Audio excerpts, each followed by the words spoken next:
రాయదుర్గం పట్టణంలోని returning officer Karunakumar కి మొదటి నామినేషన్ దాఖలు చేసిన చిన్నపయ్య గత కాంగ్రెస్ పార్టీ పాలనలో పేద ప్రజల కాంగ్రెస్ పార్టీ అని ఆయన కొనియాడారు.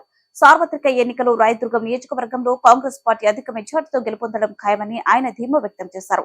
తెలుగుదేశం పార్టీ, వైఎస్ఆర్సీపీ పార్టీలు ప్రజలకు చేసినది శూన్యమా అన్నారు. మొదటి రోజున మొదటి సెట్ ఎమ్మెల్యే అభ్యర్థిగా నామినేషన్ చేయడం శుభ సూచన అని ఆయన ఆశాభావం వ్యక్తం చేశారు. రాయదుర్గం కాన్స్టిట్యూన్సీ నుంచి కాంగ్రెస్ పార్టీ తరఫున ఒక సెట్ కాంగ్రెస్ అభ్యర్థిగా ఈరోజు ఒక సెట్ ఇవ్వడం జరిగింది ఎలక్షన్ ఆఫీసర్కి. ఎందుకంటే ఈరోజు గతంలో 2 సార్లు పోటీ చేసినాము. ఈరోజు రాయదుర్గం ప్రజలు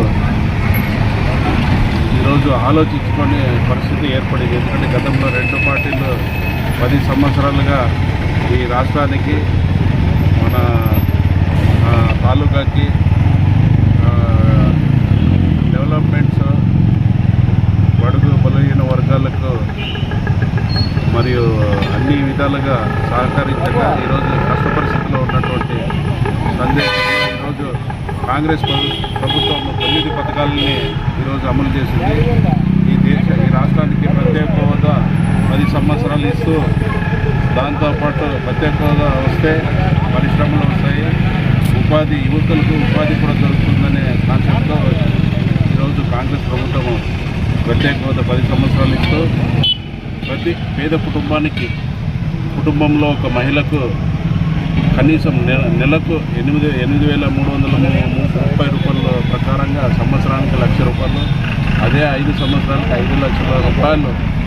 అలాగే రైతులకు 2 లక్షల రుణమాఫీ, వృద్ధులు వితంతులకు 4,000 రూపాయలు పింఛను, వికలాంగులకు 6,000 రూపాయలు పింఛను, ఇల్లు నిర్మాణానికి 5 లక్షల రూపాయలు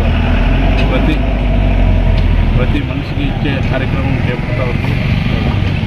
అందుకే ఉచిత కేజీ టు పీజీ ఉచిత విద్యను అందించే కార్యక్రమం ఈరోజు కాంగ్రెస్ ప్రభుత్వం చేస్తుంది. కాబట్టి అందుకే ఈరోజు రాష్ట్రంలోనూ కేంద్రంలోనూ ఇందిరమ్మ రాజ్యం, ఇంటింట సౌభాగ్యం అనే కార్యక్రమంలో మాదిరిగా గత రాజశేఖర్ రెడ్డి గారు కాంగ్రెస్ ప్రభుత్వంలో ఇచ్చినటువంటి సంక్షేమ ఫలాలు, సంక్షేమ అభివృద్ధి, మరి మా ప్రియతమ నాయకురాలైనటువంటి షర్మిలారెడ్డి గారు అధ్యక్షన మళ్ళీ రాజశేఖర్ రెడ్డి గారు గతంలో ఎలా చేసినారో అలా అదేవిధంగా చేస్తారని ప్రజలు గట్టిగా నమ్ముతూ ఈరోజు కాంగ్రెస్ ప్రభుత్వాన్ని బలపరుస్తున్నారు.